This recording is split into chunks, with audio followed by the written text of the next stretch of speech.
नमस्कार जी, कृपया अपना शुभ नाम बताएं। जी मेरा नाम डॉक्टर सूर्यकांत है और मैं विभागाध्यक्ष हूँ रेस्पिरेटरी मेडिसिन विभाग king George medical university Lucknow में। जी इसके साथ साथ ये जो प्रधानमंत्री टीबी मुक्त भारत अभियान चल रहा है उसका मैं चेयरमैन हूँ नॉर्थ जोन का, जिसमें 9 राज्य आते हैं, जम्मू कश्मीर, चंडीगढ़, पंजाब, हिमाचल, हरियाणा, राजस्थान, दिल्ली, उत्तराखंड और उत्तर प्रदेश। और इसके साथ साथ एक हमने रेस्पिरेटरी मेडिसिन विभाग के जेमू को एक हमारे अंतर्राष्ट्रीय पहचान मिली हुई है जी कि इसको सेंटर ऑफ एक्सीलेंस टीबी का दर्जा दिया है विश्व स्वास्थ्य संगठन। जी आप पूछिए अब क्या पूछना चाहते हैं। सर, आज विश्व टीबी दिवस पे आपने कार्यक्रम आयोजित किया। विश्व टीबी दिवस पर के अवसर पर आज यहाँ रामनगर लोहिया इंस्टीट्यूट में एक कार्यक्रम आयोजित किया जा रहा है। जी इसमें टीबी के बारे में जन चेतना तो दी जा रही है 19 जिलों के, और उनमें 19 जिलों में जो मेडिकल कॉलेज हैं, उदाहरण के तौर पर लखनऊ में 8 मेडिकल कॉलेज हैं, तो 19 जिलों के 37 मेडिकल कॉलेज, 19 जिलों के डिस्ट्रिक्ट टीबी ऑफिसर, 19 जिलों के मेडिकल ऑफिसर और 37 मेडिकल कॉलेज के डिफरेंट विभाग के डॉक्टर्स, नोडल ऑफिसर टीबी के, जी ये 200 से ज्यादा लोग संख्या में यहाँ आए हुए हैं। और इन सबको आज टीबी के बारे में एक प्रशिक्षण दिया जा रहा है, क्योंकि हमें भारत से टीबी को मुक्त करना है। जी हमने इस देश से पोलियो मुक्त किया है, उसी तरह हमें इस देश से टीबी को भी मुक्त करना है। जी चूंकि आपके चैनल का नाम ही अपराधनामा है, तो मैं टीबी को अपराध से लिंक करते हुए बताता हूं जी कि टीबी को छिपाना भी अपराध है और टीबी को फैलाना भी अपराध है। तो ऐसे लोग जिनको 2 हफ्ते से ज्यादा खांसी आ रही है, कृपया अपनी टीबी की जांच कराएं, क्योंकि ऐसे लोगों को टीबी हो सकती है। अन्य लक्षणों की हम बात करें तो बुखार आता है जो कि रात को ज्यादा हो जाता है। 2 हफ्ते की खांसी के साथ साथ खांसी में खून भी आ सकता है, भूख कम लगती है, वजन कम होता है। बच्चे हैं तो उनमें गांठें हो जाती हैं, बच्चे की ग्रोथ रुक जाती है, बहुत से लक्षण होते हैं। और टीबी जो है फेफड़े के अलावा किसी भी अंग की भी हो सकती है। ज्यादातर 80% मामले भारत में फेफड़े की टीबी के होते हैं, लेकिन टीबी बाल और नाखून को छोड़कर शरीर के किसी भी अंग को हो सकती है। गांठ की टीबी, ब्रेन की टीबी, लिवर की टीबी, पेट की टीबी, हड्डी की टीबी, सब किसी की टीबी हो सकती है। तो इसलिए अपनी टीबी को छुपाइए मत, अपनी जांच कराइए। और हाँ, मैं आपको बता दूं, प्रधानमंत्री टीबी मुक्त भारत अभियान चल रहा है। टीबी की समस्त जांचें हर सरकारी अस्पताल में बिल्कुल फ्री है। इसके साथ साथ जब आपका टीबी का नोटिफिकेशन हो जाता है और जब आपको सरकारी दवा फ्री में मिलने जाती है, तो पूरी दवा फ्री मिलती है। उसके साथ साथ जितने दिन टीबी का इलाज चलेगा, आपको 1000 रुपया महीना एक न्यूट्रिशन सपोर्ट के रूप में भी आपको डायरेक्ट बेनिफिट ट्रांसफर के माध्यम से मिलता है।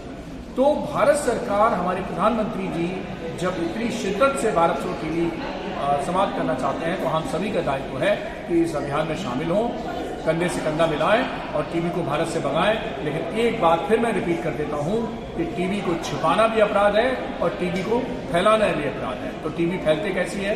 जब कोई टीबी का मरीज खांसता है तो उससे टीबी के बैक्टीरिया निकलते हैं, और वो बैक्टीरिया दूसरों की सांस के साथ आस पड़ोस में जो लोग खड़े हैं या बैठे हैं, उनके सांस में चले जाते हैं और फिर उनको टीबी फैलाते हैं। सर, प्रदूषण क्या टीबी को बढ़ाने को योगदान देता है? ऐसी कोई भी चीज जो हमारी इम्यूनिटी को कमजोर करती है, वो टीबी को बढ़ावा देती है। जिसमें वायु प्रदूषण है, जिसमें धूम्रपान है, शराब या दूसरे नशे हैं, जिसमें आपका कुपोषण है, जिसमें आपका जो घनी बस्ती में लोग रहते हैं, स्लम एरिया है, ऐसे जगह टीबी ज्यादा होती है जहाँ एक कमरे में 10-12 लोग रह रहे हैं। इसी तरह जेलों में बंद जो लोग हैं, छोटे छोटे किशोर गृह में हैं, प्रिजनर्स में हैं, ओल्ड एज होम्स में हैं, और हमारी जो ऐसे स्लम एरिया हैं, नाले के किनारे जो गरीब बस्तियां बची हुई, उसमें टीबी ज्यादा होती है। ऐसी महिलाएं जो अभी भी लकड़ी के चूल्हे पर खाना बना रही हैं, उनको टीबी होने की संभावना ज्यादा है।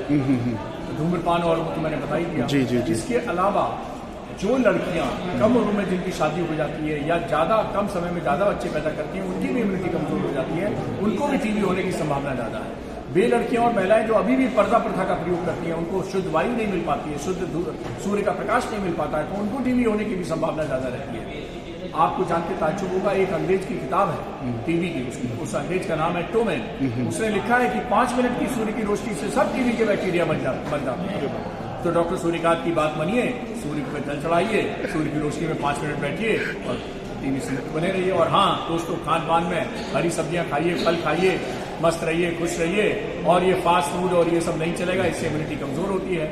और बच्चों को कहिए स्क्रीन टाइम कम करें और ज्यादा थोड़ा एक्टिव रहें। तो एक्टिविटी हो, स्क्रीन टाइम से इम्यूनिटी कमजोर होती है, बर्गर पिज्जा खाने से कमजोर होती है, और फल खाने से, हरी सब्जियां खाने से, लाल दूध का इस्तेमाल करने से इम्यूनिटी बढ़ती है, खेलने कूदने से इम्यूनिटी बढ़ती है। तो इसलिए खेलते कूदते रहिए, खाते पीते रहिए, मस्त रहिए, इम्यूनिटी को बनाए रखिए। केवल टीबी का बैक्टीरिया आपको कुछ नहीं बिगाड़ सकता। पूछिए क्यों? जी। अगर टीबी के बैक्टीरिया ही टीबी पैदा कर देते केवल, इम्यूनिटी का रोल बहुत है। तो सबसे पहले टीबी किसको होती? टीबी के डॉक्टरों को होती, सबसे पहले डॉक्टर सूर्यकांत को होती। तो इसलिए वो लोग जिनकी इम्यूनिटी कमजोर है, जैसे डायबिटीज है या और कोई साथ में बीमारी लिवर की दिल की है, इनको भी टीबी का खतरा ज्यादा रहता है। जी।